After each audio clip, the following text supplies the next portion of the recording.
Pernah gak sih lo mikir kalau kiamat beneran terjadi besok, apakah lo bakal tetap jadi manusia atau bakal berubah jadi monster? Di film The Mist, lo gak bakal cuman ngelawan monster dari dimensi lain yang haus darah. Lo bakal hadapin sama musuh yang jauh lebih mengerikan, tetangga lo sendiri. Orang-orang yang tadinya ramah, tiba-tiba otaknya geser gara-gara ketakutan. Mereka mulai ngebentuk sekte, main hakim sendiri, dan ngerobek kewarasan mereka sendiri.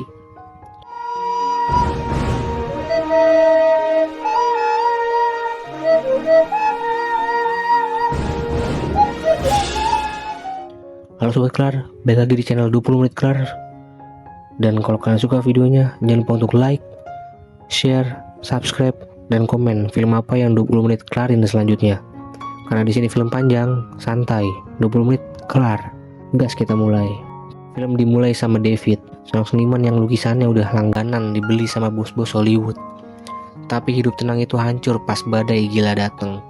Listrik mati, petir yang bernyamber, dan pohon gede nimpa studio lukisnya.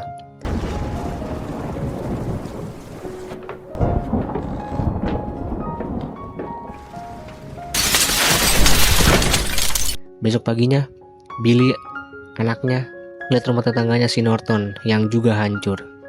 Ada kabut aneh dari pegunungan. David mutusin buat ngobrol sama Norton. Ya, sebenarnya ada urusan asuransi dan dendam masa lalu di antara mereka. Istrinya, Stevie udah ngelarang, tapi David tetap nekat pergi ke swalayan bareng Norton dan Billy. Di jalan, mereka lihat pasukan militer yang panik parah. Kenapa? Karena pangkalan militer di gunung sana lagi ngerjain project Arrowhead. Menurut sih cuma tahu itu proyek misil atau alien. Ternyata itu jauh lebih mengerikan. Right, Miss Edna. Yeah, I had Bigfoot's baby. Pas sampai swalayan, kondisi makin mencekam. Listrik mati total. Tiba-tiba, seorang pria tua bernama Miller lari masuk dengan hidung yang berdarah. Dia teriak panik ada sesuatu di luar, dan orang-orang juga ikut panik. Ada mama yang nekat maksa pulang buat jemput anaknya. Semua orang nyegah dia karena di luar udah tertutup kabut tebal, tapi dia tetap maksa keluar sendirian. Dan lo tahu apa yang terjadi? Dia hilang ditelan kabut.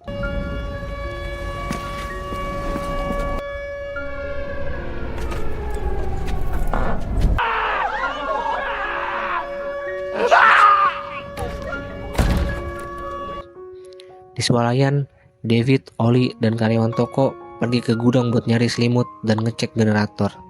Di sana, kegelapan benar-benar jadi musuh utama. Pas pintu gudang dibuka dikit, jelek. Tentakel raksasa narik kaki Norm. David dan Oli berusaha narik balik, tapi tentakelnya gila, kuat banget. Norm tewas mengenaskan. David motong tentakel itu pakai kapak, tapi pintu gudang langsung ditutup paksa. Norm mati dan semua orang di gudang shock berat. Oh, shit! Start the generator! Pas David ngasih tahu ke orang-orang di swalayan, si Norton, si pengecara sombong itu malah ngetawain. Dia nuduh David pengecut dan mau jatuhin dia. Gila gak tuh? David sampai mukul Jimmy karena emosi. Akhirnya orang-orang diajak lihat tentakel yang udah kepotong itu. Ada yang percaya, ada yang masih denial. Disinilah muncul Carmody, ibu-ibu fanatik yang mulai ngebacain ayat-ayat kiamat. Dia bilang ini hukuman Tuhan.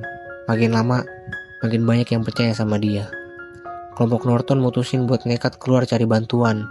David ngasih ide buat ngikat tali di pinggang salah satu preman, biar bisa ditarik balik kalau ada apa-apa. Tali ditarik kenceng banget, kayak lagi mancing ikan paus. Pas ditarik balik ke dalam, isinya bukan manusia, tapi sisa potongan tubuh preman itu doang. Norton dan kelompoknya beneran mati konyol.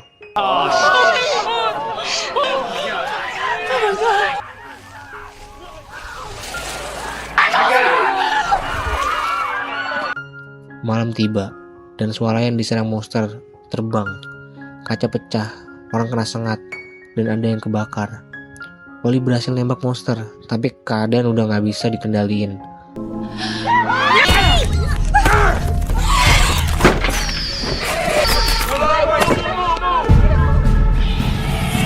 Orang-orang mulai ngerasa Carmody bener, bahwa ini adalah azab. Di sini moral warga swalayan udah hancur lebur. David sadar, musuh mereka bukan cuma monster di luar, tapi sekte gila yang mulai tumbuh di dalam. Rencana nekat pun disusun. Pergi ke apotik sebelah buat nyari obat dan kabur ke swalayan neraka itu. Situasi makin gak karuan. Joe yang kena bakar kondisinya makin parah. Dan David mutusin buat rencana nekat. Pergi ke apotik sebelah. David, Billy, dan tim nekat keluar ke apotik di sebelah buat nyari obat luka bakar buat Joe. Suasana di luar gila banget. Kabut pekat dan mereka nemu pemandangan yang bikin mual. Di langit-langit apotik, banyak jaring raksasa yang bungkus mayat manusia. Dan di situ, mereka nemu pasukan militer yang jadi kepompong hidup. Pas ditanya, salah satu tentara yang sekarat cuma bisa bilang, "Maafkan aku, ini salah kami."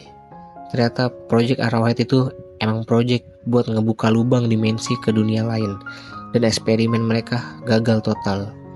Ini bukan kutukan Tuhan. Ini kesalahan manusia yang sok-sokan mainin dimensi. Mereka berhasil dapat obat, tapi harga yang dibayar mahal.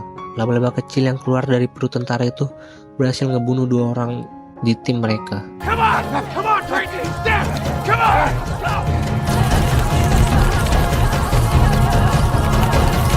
Kita balik ke swalayan, situasi udah makin gak logis. Miss Carmody udah jadi ratu di sana. Dia ngebacain ayat-ayat gila dan mutusin kalau Billy harus ditumbalin buat nebus dosa mereka. David gak bisa diem. Dia mau ngelawan, tapi dihalangin pengikut Carmody yang udah dicuci otaknya.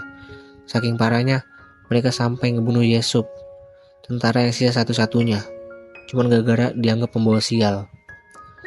Pas Carmody mau eksekusi Billy, Oli, si jago tembak, langsung nembak Carmody tepat di kepala dan mampus. David dan kawan-kawan yang tersisa sadar mereka harus kabur sekarang juga.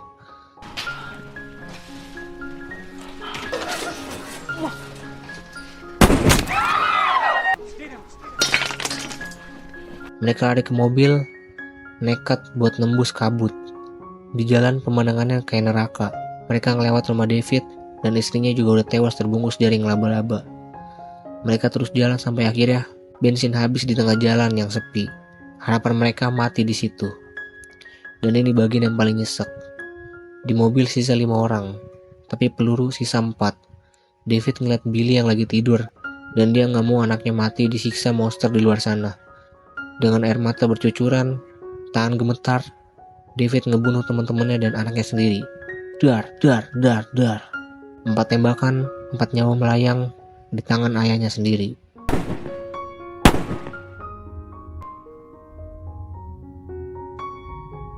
Peluru habis. David teriak-teriak nantang monster di luar buat ngebunuh dia. Tapi pas dia keluar mobil, kabut mulai tipis.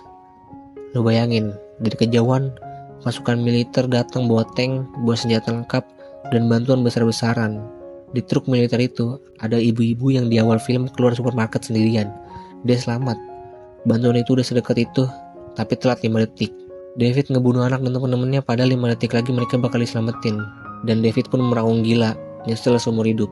Film ini nampar kita banget.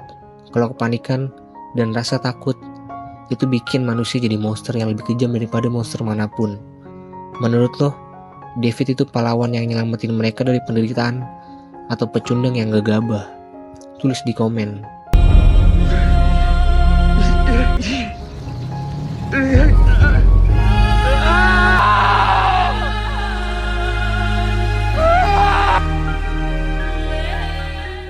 Terima kasih yang udah nonton. Kalau lu suka videonya, jangan lupa untuk like, share, subscribe, dan komen film apa lagi yang harus 20 menit kelarin selanjutnya. Karena film panjang, santai, 20 menit kelar. Sampai ketemu di video selanjutnya. Matur nuwun.